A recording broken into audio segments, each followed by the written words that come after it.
understand that you're trying Just to get an answer. my point is that the determination about detention should be communication between our local law enforcement, jails, and the federal government, which isn't happening. It's not been happening now for a couple years. It used to happen all the time. And so I guess as a judge, you could try to notify someone, but at the end of the day, holding people in detention centers should be an ongoing communication between our local law enforcement and the federal government. Yeah, I know you're frustrated with the answer, but I believe that both Mr. Bateman and Mr. Zeller are right in that the judge is required to make a bail decision. It doesn't have to be that they grant bail, but there has to be criteria for them to deny bail.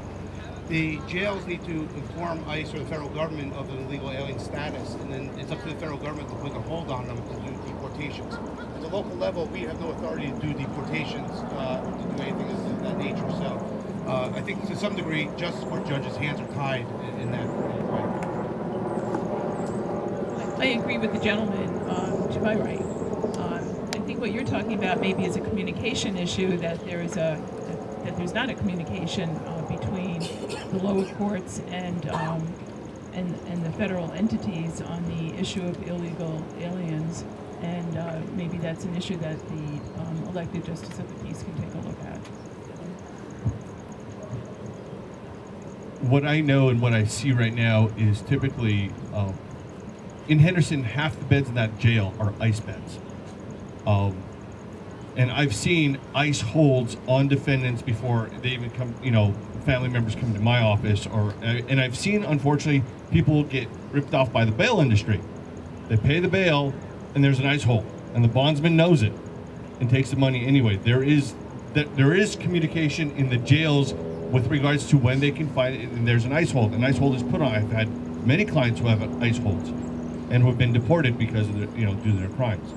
I don't think a judge in the Henderson Justice Court can actually do that, though. I think, as Mr. Bateman, as all the panelists have said, that it's a communication issue between the federal government and the state and local authorities to make sure that ICE hold gets put on there. Thank you. So I had this problem as the chief prosecutor in North Las Vegas a lot. We had a large number of illegals in North Las Vegas. The first problem is we need to know who the illegals are. You're presuming that somebody walks in with a sign that says I'm illegal, and you can't ask everybody who comes into your courtroom to produce evidence of citizenship. As chief prosecutor, and my prosecutors knew that when somebody showed up on certain offenses and they didn't have a driver's license, they didn't have registration, there were certain tells. And so we started asking questions like that. And we asked our judge if he would hold people for a limited period of time so that we could contact ICE and find out whether they wanted to put a hold on somebody. Now, as a justice of the peace, remember I told you that one of the things that you consider is somebody likely to return for their court. We knew that if you were illegal and you got picked up, there was a good chance you weren't coming back to court. And so that's one of the criteria that you can use in determining to hold somebody, at least until we could contact the feds and say, hey, we've got John Doe here, we think he's illegal, would you please do something about it? Next question. I was going to say, I do believe you all sound very educated. So that's awesome. Speak up, please. I said, I do believe you all sound educated. Not only as the positions that you're at, but also at the level that you're trying to position. So that's a beautiful thing. My question is, and this is for all panelists, is do you currently serve the Henderson community with your personal time related to community service? And if so, how? I'm a lucky guy. I have always thought that it's important to serve the community that I live in. And it ranges everything from my service to the state bar as a two-time member of the Board of Governors, to community involvement, to sitting on, I was the chairman of the board for the Las Vegas Natural History Museum. You just Google my name, I'm all over the place. Lately what I do a lot of is work with children. I'm a firm believer that we raise citizens. They have to be created. And so I was one of the founding members of the mock trial competition that a lot of our kids participate in, our high schools participate in. I'm on the Relevant Education About the Law project.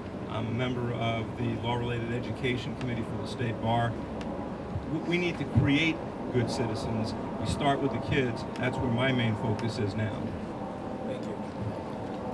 Currently, I serve on 2 committees for the state bar. One is the Client Security Fund, where we strive to give back money to clients who have been taken advantage of by lawyers who've been disbarred and suspended. I also serve on the Southern Nevada disciplinary panel, where we try to we hold attorneys accountable for ethical violations that they've been accused of. In the past, and I should say I've been doing those panels for the disciplinary panel for 2 years, the Client Security Fund for 6 years. In the past, I've volunteered at the animal shelter. That's how I ended up with 2 rescue dogs. And I have volunteered on my local Little League board. I've helped kids, when my kids were playing. Okay. I volunteer for the Clark County Bar Association's Continuing Legal Education Committee, producing seminars. I've been doing that for over 10 years. I'm a member of the board of City of the World Las Vegas. We bring art into the community. We have the Arts to Go bus, which has been brought to a number of Henderson events. We deliver art to the children there. An associate lay leader for Green Valley United Methodist Church. I'm the hospitality lay leader, which means I'm sort of the kitchen witch, helping with the potlucks. I'm on the board of the Las Vegas Arts District. I'm on the board of the Southern Nevada Women's History Project. We collect biographies of women of note in the state of Nevada, and we publish books. And whenever I volunteer for Career Day at the local schools, whenever I'm asked to do that. Hi, I served on also many state bar panel volunteer positions. I was the vice chairman of the Client Security Fund that Mr. Gruber was talking about for several years.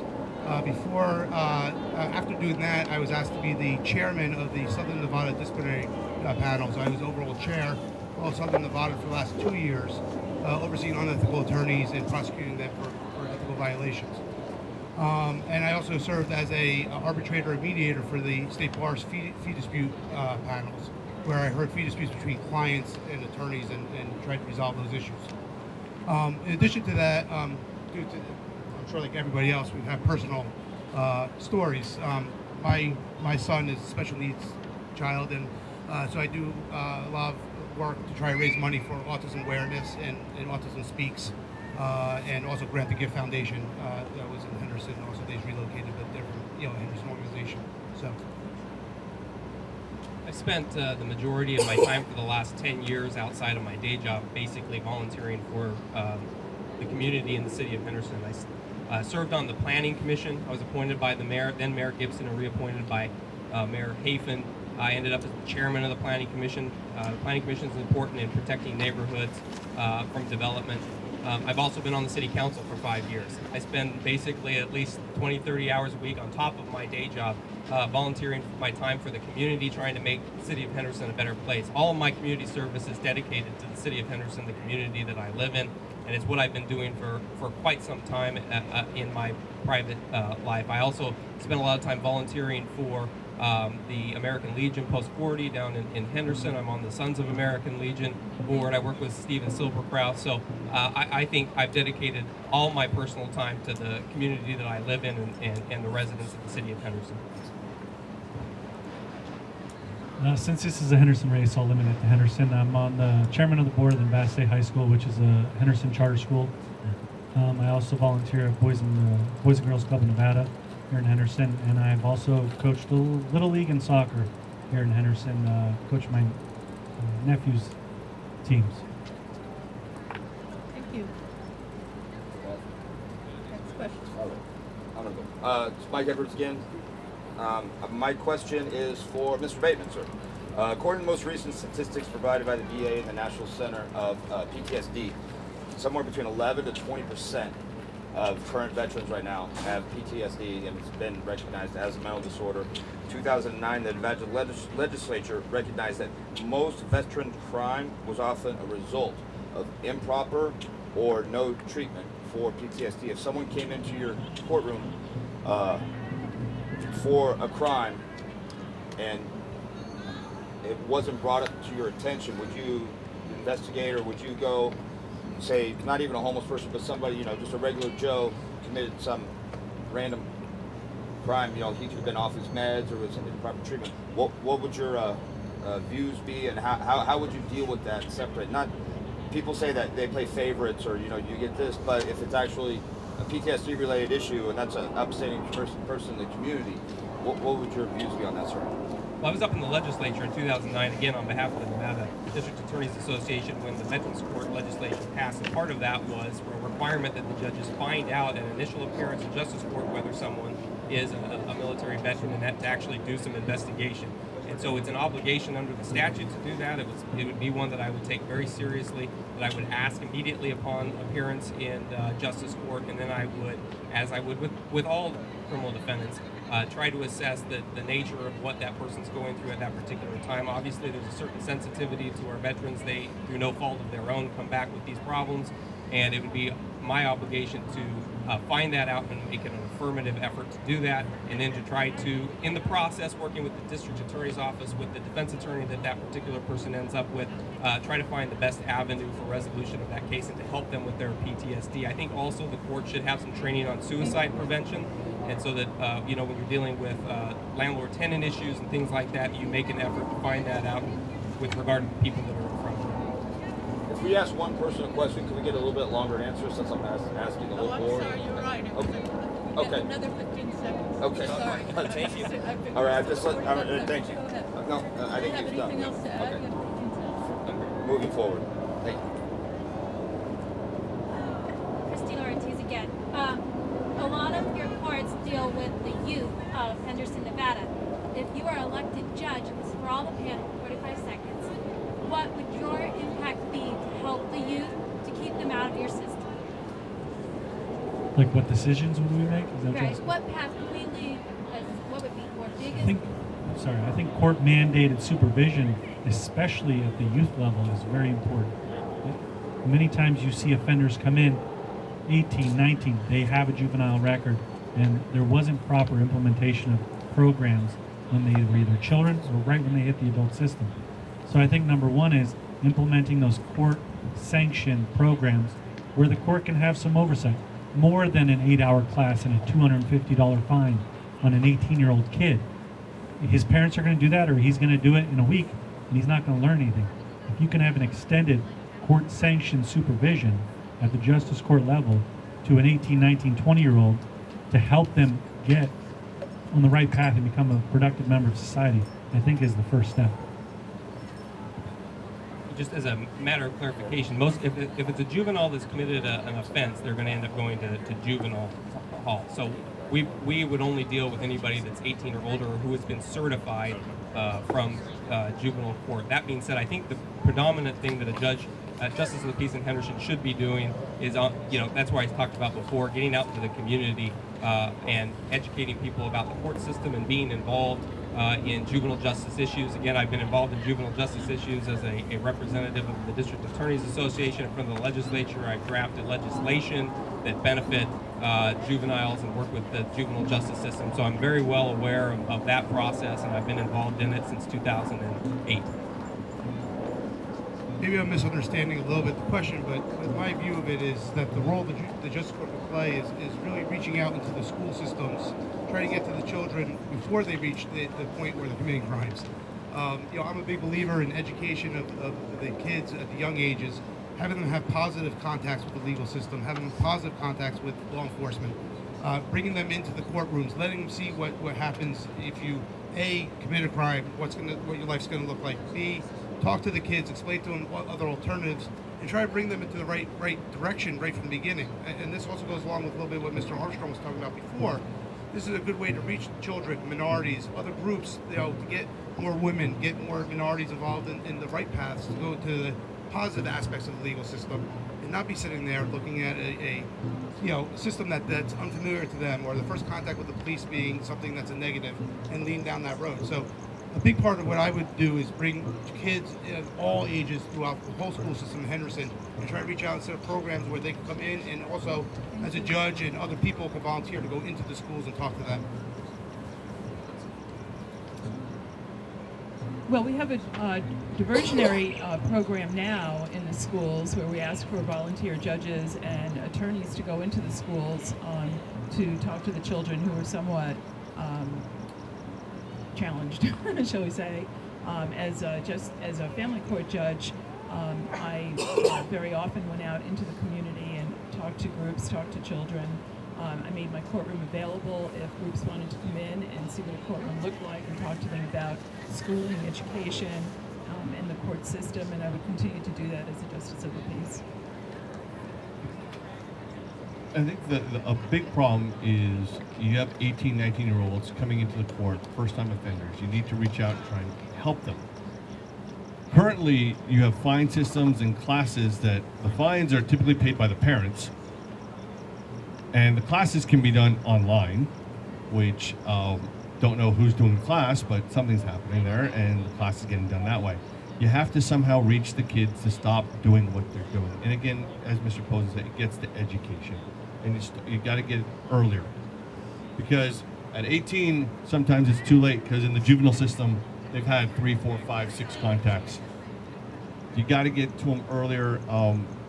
Most of the young offenders I see it's drugs, usually drugs, and theft due to drugs. And that's where you have to stop. You have to stop it there with education. So you've gotten the idea from me, I think, that I take the long-term view of things. And this issue, again, is one that requires the long-term view. And I'm not going to talk to you about what I'm going to do. I'm going to talk to you about what I have done and will continue to do. I talked to you a little bit about the Project Real program. What you may not know about that program is that's the program we created that takes whole classrooms of kids, takes them into the courtrooms in this county, the federal courtrooms, the state courtrooms, and allows them to see what really happens. That's available to you, and if you have kids in the system, ask your teachers to call Project Real and arrange one of those visits, because it's a great opportunity. The Justice Court can participate in that as well. When we were in North Las Vegas, when I was the chief prosecutor in North Las Vegas, we created it wasn't really a Scared Straight program, but we involved the police. Thank you. We had kids come in and did a whole program in the courtroom in North Las Vegas. Those things need to be continued. Nathan Atkins, U.S. Army veteran. My question is for Mr. Davidson. Mr. Davidson, if you haven't noticed, Colorado recently had an issue with debtor's prison. Generally, veterans, lower income individuals as they're coming through the court system. How do we ensure here that we don't end up with a situation like Colorado Springs, where in lieu of being able to pay fines, we're putting people in jail serving time because they're poor? Again, a problem that I have dealt with for a long time in real life. Not just Colorado, but it happens here too. I'm a firm believer that there's certain people who belong in jail and certain people who don't belong in jail. It's illegal to have a debtor's prison in this country. Now, it happens de facto because when you owe a fine and you come into court and the judge says, well, why haven't you paid your fine? Okay, serve it off at $200 a day. That's not the answer. It's way too expensive for society. It incarcerates people who don't belong in jail. The answer is that we have to have alternative sentencing programs for people.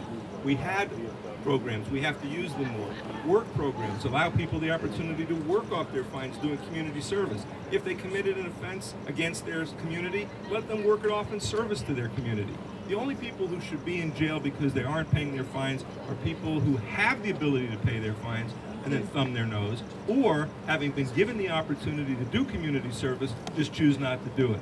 Those are the only people who I think should be in jail for not paying fines. You know what? I'm sorry. I thought that was for the entire group. Yeah, it was for the entire panel, right? No. Oh, just him? Oh, it wasn't? All right. You have another 15 seconds if you'd like. Well, I think he's good. He's good. All right, I've got a question for the entire group. Jason Brooks still. So, my question revolves around the VA, because Mike touched base about dealing with the PTSD and the over-medication and things like that. This is just your personal stance, yes or no. Do you support medical marijuana and cannabis oils for PTSD, anxiety disorders, and pain control for veterans through the VA? Yes or no? Entire panel. Yes. Yes, but there has to be some regulation and control because I don't want people out there driving cars and getting into car accidents and hurting people because of that. And DUI is a big problem. So alcohol does the same thing, but yeah. It's the same thing. All those things. There has to be some kind of. You can't just because I have marijuana, I get to go do whatever I want. Yes. Again, yes, with certain regulations, obviously, to ensure the uniformity of the drug and make sure people are safe still. As a Henderson City Council person, we've approved 5 medical marijuana dispensaries in Henderson, given business license and zoning. So I've been involved in that, and I support it for folks who need the help. Yes, I do. Thank you. Thank you.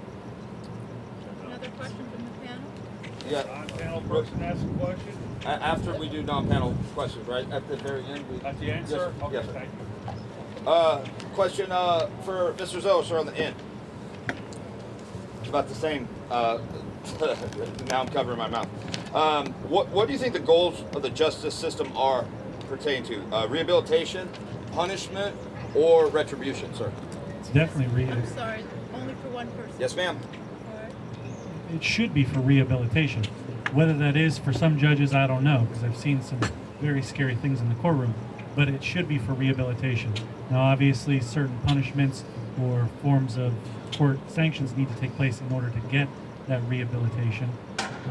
But I think if you're going to be incarcerated, there needs to be specific programs in that incarceration that will rehabilitate you to get out. Now, outside of the life sentence without parole, people incarcerated are going to get out one day.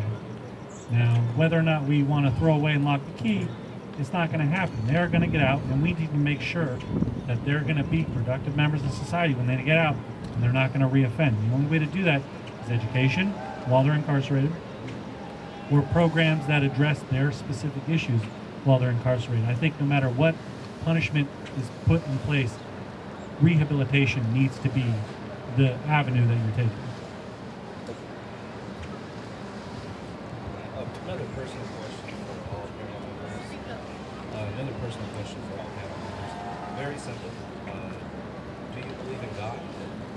And if you do, how does your faith in God guide you for this position? I'm sorry, I didn't hear the second part of the question. If you believe in God, If you do, how does your faith in God help guide you in this position? I do believe in God. How does my faith in that guide me? I think it can definitely steer my opinion as far as what my morality is.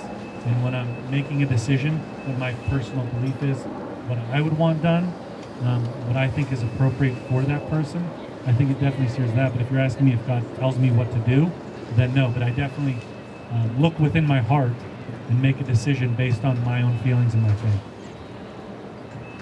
Yes, and I think that it's important for everyone to rely on what, regardless of what their faith is, to try to help them give context and confidence in what they're doing, and that's what I use it for as well. Well, I'm a little more complicated. I'm Jewish, but I have my questions from my personal experiences in life about what's going on out there. I don't know the answer to that. I use my moral compass that I have to guide my decisions. I believe that my morality comes from within me, and I'm proud to make the right decision throughout my life, and I'm proud of the type of person I am and my children are. But I don't know the answer to the question whether or not, what's out there. I am a woman of great faith. I have raised my children in the church. My faith is my filter, my first filter. My children are my second filter. What would my kids think if I did X, Y, and Z? I think that having faith is really important. As a judge, when I was a family court judge, I'd go into my chambers at the end of the day, especially when I have heard some horrific things, and I would leave it in my chambers. I would do what I needed to do so that when I left the courthouse, I could go to my children and be their mother and not be the judge. So my faith is very important to me. And as I said, I'm an associate lay leader for my church and very involved in my church, and it's important to me. I believe in a higher power, whether it's God or something else. I believe in that. I've grown up Jewish. I'm a member of a congregation, but I think that we all have free will and we all make decisions, and I don't know that the higher power tells me how to decide things. I think it, I guess one could be spiritual without being religious. And that's where I don't believe in the organization of religion, because I think too many people do bad things. But I would think that having the morality or your own ethics and values is what should guide you. I think there is a power in the universe. And when you say God, I'm hesitant to say yes because I don't know what your definition is. My definition is that there is a power in the universe. And the way we know that is because if you look around the world, you see that the same rules for how people should live their lives obtain whether you're Muslim, Jewish, Christian, Hindu, it makes no difference. And so I try to live my life, and I apply myself and have applied myself as a judge using basic principles of human decency, an idea of what's right and what's wrong, and with the understanding that you do what's right even when nobody's looking. Why don't we have a final question from the panel and then go over to the audience, and then we can come back to the panel, the audience. Michael Broadway, question is for all of you. A lot of talk right now with voter ID, illegal voting. My question is, do you support voter ID? Again, I don't know what voter ID specifically you're talking about.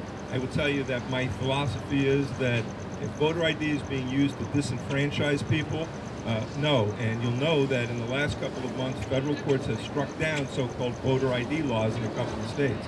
And so if it's being used to disenfranchise people, no, I'm not in favor of it.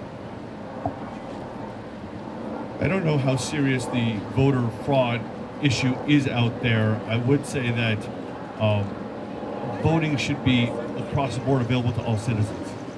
So if it's a driver's license, that's fine. If it's a college ID, that's fine. It's something, that's fine. But to be restrictive and hold people to not being allowing them to vote, I would be against that. I have serious concerns with voter ID, so I am not in favor of voter ID. And anything that would disenfranchise the voter, I just have serious concerns about. I agree. I think the voter ID is code for a way to disenfranchise minorities and people of color, people who are uneducated and poor.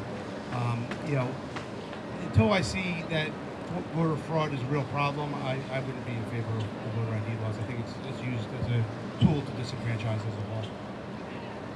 Kind of depends on what you mean by voter ID and what the proposal is. I know Secretary of State Ross Mueller tried to update the system and make it a little bit more electronic, kind of bring it into the 21st century with using computers rather than DOS printers. And so I would favor updating the system, whether it goes all the way to a voter ID. I think you have to look at what the actual proposal is. But I think that we shouldn't shy away from trying to update the system and make it more modern and computer-based. Yeah, I think it's a very slippery slope. We obviously want to secure the election process, and we want to make sure that there is no voter fraud going on. But to potentially take away someone's right to vote by doing that, I think is a very, very slippery slope we don't want to go down. So it kind of depends on what voter ID we're talking about. Okay, thank you. We have a question from the audience, and I want to just let you know we are streaming this over the internet. And so if you'd like to state your name, please, and let us know if you're a Henderson resident. Yes, I am a Henderson resident. I'm also But anyways, my question was, I don't know if the other veterans... Your name? Oh, James Mooney. Thank you. All right. I am from Henderson. My question is for you guys. I don't know if other veterans have touched on it, but suicide prevention in the court. Have you guys actually tried to help screen? We lose 25 a day to suicide. And I know a lot of times they go to court for different things. They kind of get pushed off and they don't even realize that their suicidal tendency, be it the opioids that the VA gives us, like it's candy over there. Do we do anything about that? Right, and to who are you directing? The whole group. The whole group, all right. Are you asking, do we do anything about that now, or what's our plan to What's the address plan that? to do it? I think the number one thing is to address whether or not you're a veteran when you get to court. If we're talking about court system specifically, we have an intake services sheet when you come in as a defendant. There's no question on there whether or not you're a veteran. I think that needs to be asked up front. Because if you are a veteran, there's specific services you are entitled to through the VA, whether that be ADTP or counseling. And I think we need to identify those veterans. And if they are a veteran, make sure they're getting, as a part of their court system, and they're going through the system, make sure that they're getting those services. And a counselor who is trained and a professional in suicide prevention is helping them in making that determination. I, as a judge, can't make a determination or make sure that you're not going to commit suicide. But getting you in touch with the right people is the key. I think all judges should have suicide prevention training. I think that should be an obligation. That's something that I would take seriously from my department and all of the folks that would work in that department. And that's the commitment that I would make. Yeah, this is an issue that I've been dealing with personally. As a client of mine recently tried to commit suicide, who's a vet, and was being asked to be deployed for the fourth time. Just got back 9 months ago and just being asked to be redeployed again. So it's an issue I've been dealing with a lot. And I agree with Mr. Bateman that not only should every judge be trained in suicide prevention, but I think the court staff should be also trained in suicide prevention. And so there's a broad spectrum of people keeping their eyes on those types of issues. And then it's a matter of not only identifying it, but it's also having the relationships with the different agencies to get the treatment that these people need, get them into the programs that are available to them, and take advantage of what's out there. I think unfortunately the system fails people because people don't know what's there and can't get in touch with the right people, and the courts can be a facilitator of that. I've had suicides in my family as well as clients who have committed suicide, so I'm very sensitive to this particular area. I agree with counsel that judges should have suicide prevention training. Staff should have it as well, so that we're all sensitive to that issue. And we should have communication with whatever resources we have in the community to send people who may have a tendency to commit suicide. I think obviously the first part is you got to identify the problem. And in order to identify the problem, you need the training to know what it is. So obviously training is going to be a key there. It's also trying to get the person who has those ideas in their head, to get them to the right place. And that's the most important part. And hopefully that happens before they get in front of a judge. That's the main thing. Get it happen before it gets in front of a judge where a crime has been committed. But identification, education, those are the things that you need to do. Yes. I, as a judicial officer, as a defense attorney, as a prosecutor, recognized in a lot of cases that the crimes that vets were committing were in many cases ways of asking for help. They were reaching out for help. Suicide is what happens when people ask for help and they don't get it, when they feel helpless. And so having that understanding as a judge helps. And I'll get on a soapbox for just a second. Sanson will tell you that I think it's just unbelievable that we send 18 and 19-year-old kids to war. We put them in confusing situations. We give them automatic weapons, tell them figure out who to kill and not to kill. We don't trust them to drink. We don't trust them to gamble. And then we bring them back home and expect that they're going to integrate smoothly. Are you kidding me? I think that there ought to be mandatory counseling, reentry counseling for every combat vet who comes back to this country. And if we did that, as a matter of course, we might avoid some of these problems, but that's a separate topic. It's a long subject. Robert Faust. Again, thank you for being here today. I've heard some interesting conversation from the panel up there today, from the candidates, and I'm concerned about the separation of state and church.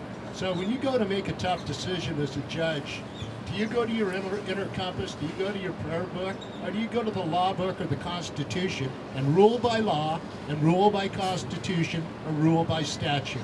Each panel member, starting with Mr. Davidson, yes or no? And which one? I'm a judicial conservative. I don't think that we make laws.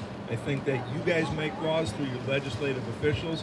I don't go to a Bible. I don't go to any place other than the law as it was written to start my determination of what should happen in the case. Then I look at the facts of the case and the people standing in front of me. Thank you very much. As a judge, the only thing you look for is the law.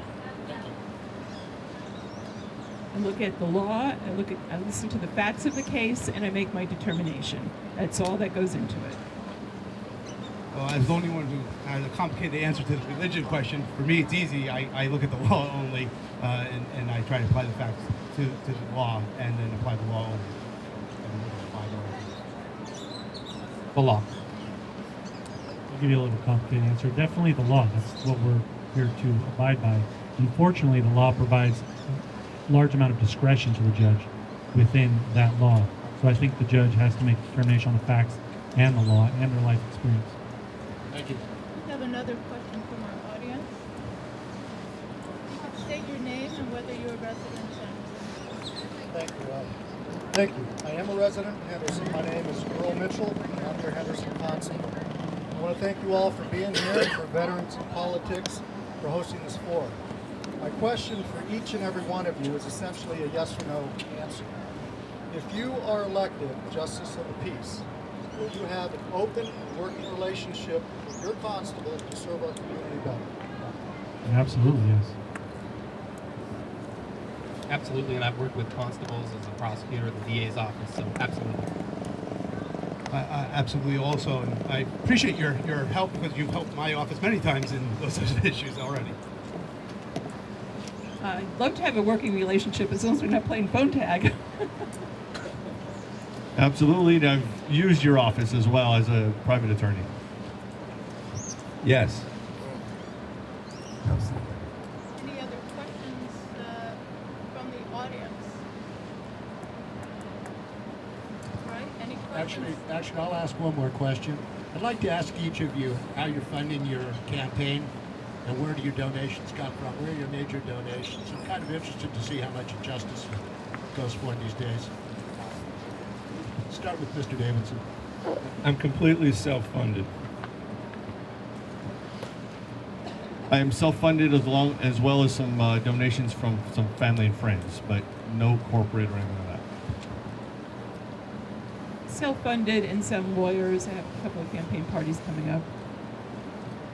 I'm also self-funding, except for some friends and family. I think the whole campaign so far we're doing about $10,000 or less. As a Henderson City Council person, I have a lot of support from a variety of different areas, whether it's lawyers, whether it's businesses, and so I've raised money for those campaigns in the past. I've run 2 campaigns in 2011, 2015. So I am seeking support from wherever and whoever in the community feels that I've done a good job and would like to see me as a justice of the peace. And so it's a broad scope of folks, whether it's trade organizations like the Greater Las Vegas Association of Realtors who support me, whether it's the Henderson Chamber of Commerce who supports me, whether it's law enforcement agencies who support me. I've reached out to all of these groups, and I have an endorsement of the Henderson Chamber, the endorsement of the Greater Las Vegas Association of Realtors, and police as well. Thank you. Close friends and family and self-funded. Thank you all very much. There's another question, then we can wrap up. Is there another question in the panel?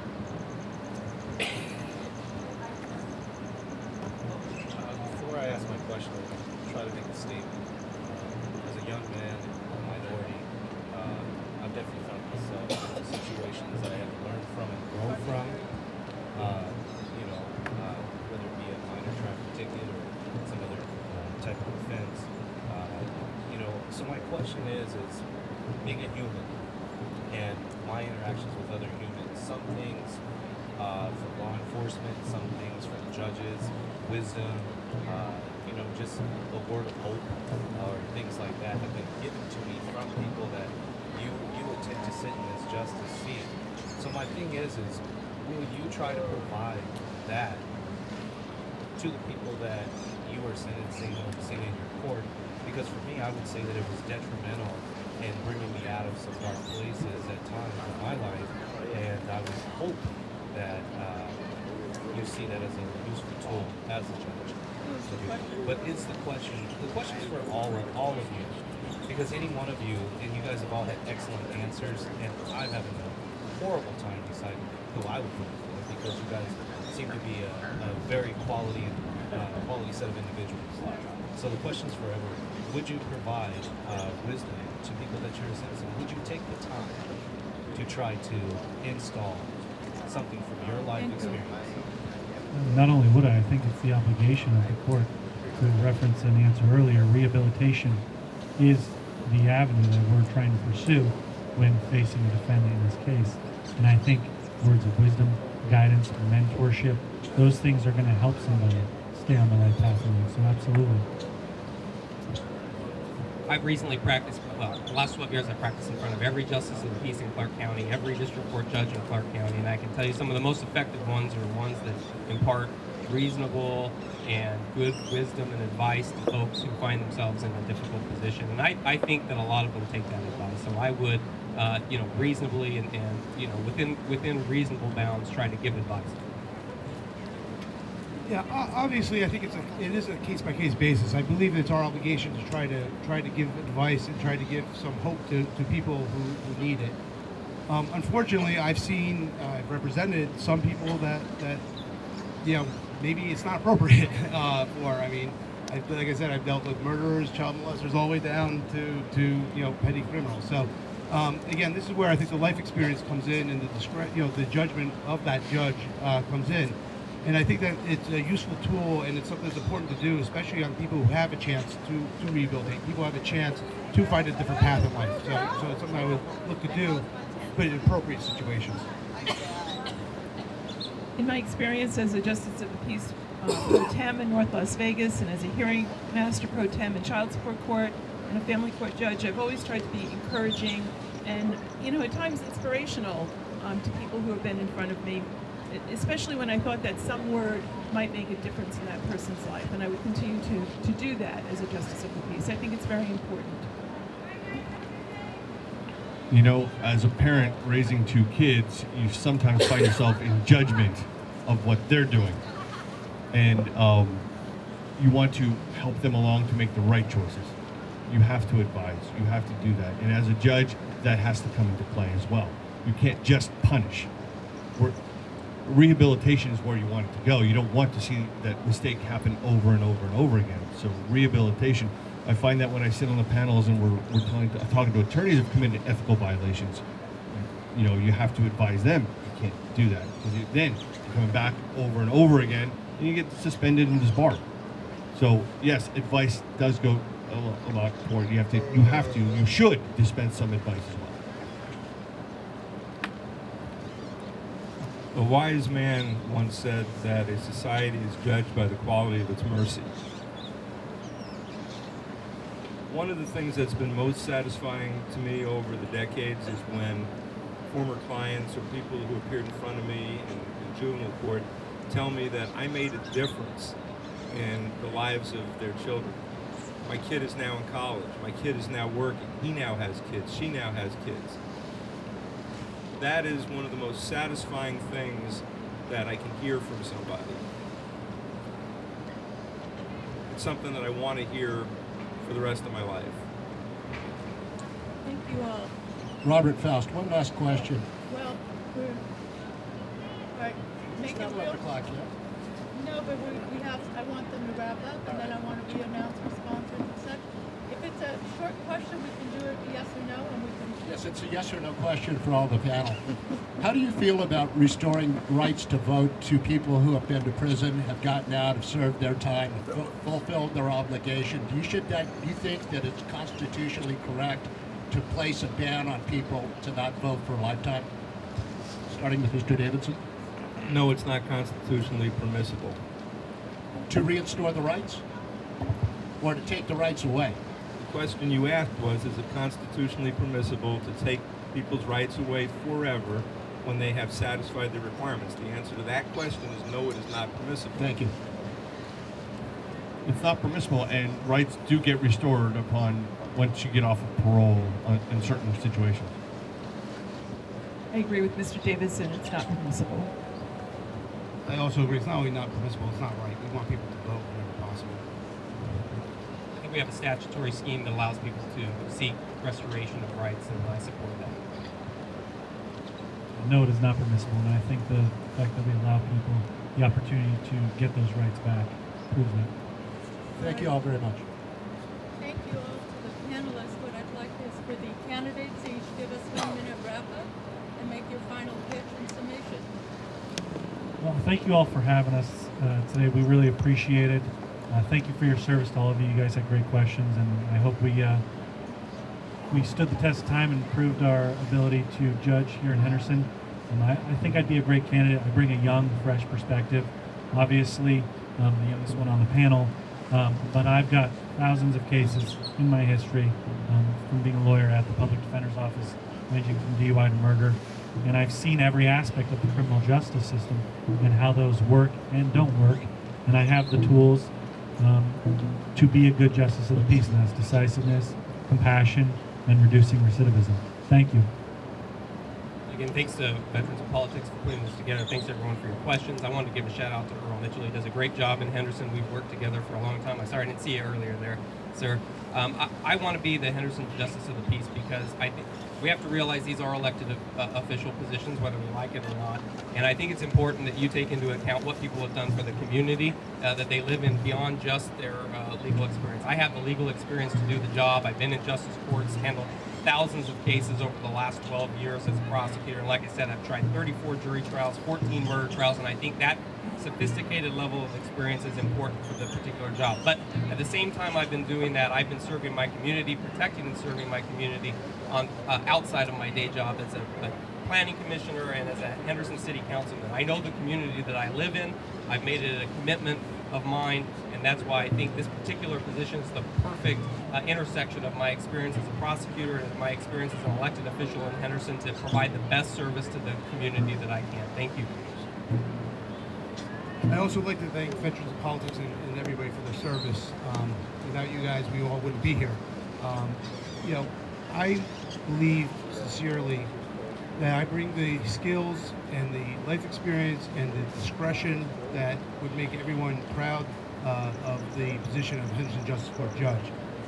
The Citizens for an Ethical Judiciary has endorsed me, and I believe that's one of the more important endorsements because I think it speaks volumes about the type of person I try to be, the type of person I try to raise my children to be, and the type of person I believe is fit for serving as a Justice Court Judge. The volunteer work that I've done throughout my life has been to clean up the legal profession as far as overseeing as the chairman of the Southern Nevada Disciplinary Panel, as the vice chairman of the Client Security Fund. And I think it's given me a unique experience with not only attorneys, but as a private attorney who's represented thousands and thousands of members of the community, I've seen both sides of the law. I've seen both sides of cases, and I think I bring a unique perspective to the bench, and I think I bring the temperament that would be the type of person that you would be proud to serve as a Henderson Justice Court Judge. So I'm asking for your support. I also thank Veterans in Politics for this opportunity. I'd also like to thank Debbie Barnes, who does a lot of work with the veterans who are coming here to support Veterans in Politics and to support me.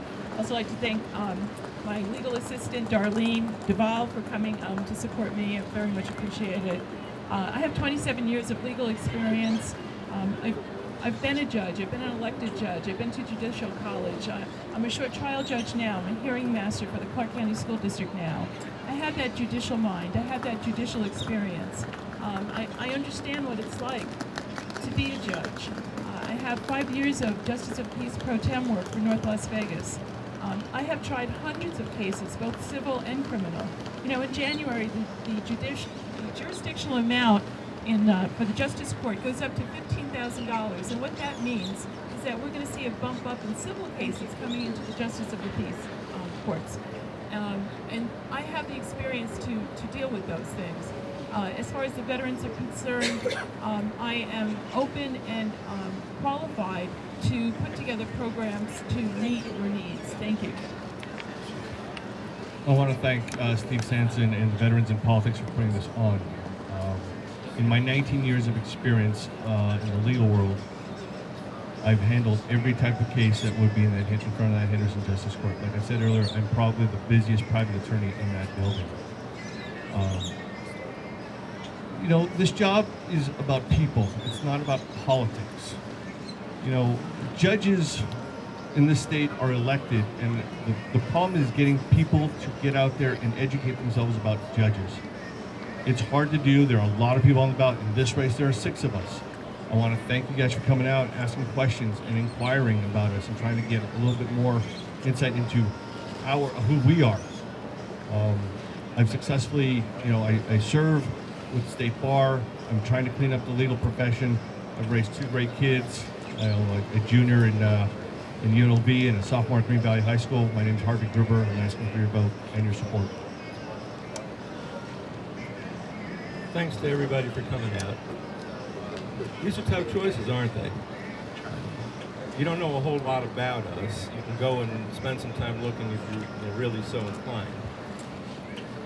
What judging is all about is judgment. Passing judgment on other human beings, other people. The only way you can trust somebody to do that is to trust that person's life experience and their body of work. I'm the only one up here who has served in all of the different capacities. I'm the only one who has served as a prosecutor, a defense attorney, a complex civil litigator, a judge. And one thing just to think about, because you may trust other lawyers and judges and other lay people to help you to make these decisions, whenever a seat opens up and there's a vacancy, and there's an appointment to be made, it's referred to a judicial selection commission made up of judges, lawyers, lay people. I think I'm the only one on this stage who's actually been in front of judicial selection commissions. I've been in front of 4 of them, or 5 of them, on the state and the federal level. They recommend 3 names to the appointing authority, whether it's the governor or the federal folks. I have made the cut to be in the top 3 every time. Thank you all. My name is Anat. I thank veterans and politics for allowing me to moderate this wonderful interview session and forum. I thank all the panel members. I'd like to name you off one more time and recognize your hard work.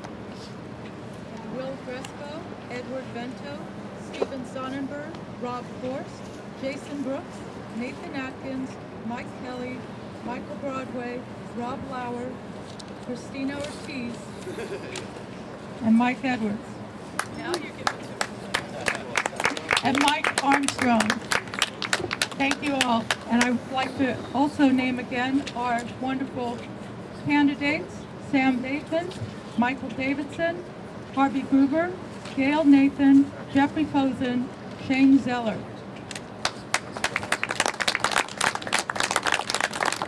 I'd also like a round of applause to our wonderful sponsors. Chanthy Walsh, who's the owner of our wonderful location, Essence and Herbs Tapas Joint Restaurant. Beni Velazquez, who is the executive chef of the restaurant. Brent Jones, owner of Real Water. Ron Q. Quilang, owner of Ron Q. Foundations. Craig Drummond, Drummond Law Firm.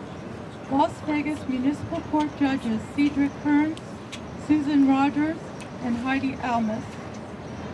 Craig Mueller of Mueller, Hinds, and Associates Limited. At this point, we have lunch for the panelists and the candidates at our Essence and Herbs Tapas Joint Restaurant. For our audience members, please feel free to have lunch at the restaurant just up the hill here, Sonrisa Mexican Grill. Thank you all for coming out. It's been a pleasure to serve as your moderator. I'm Anat. Thank you.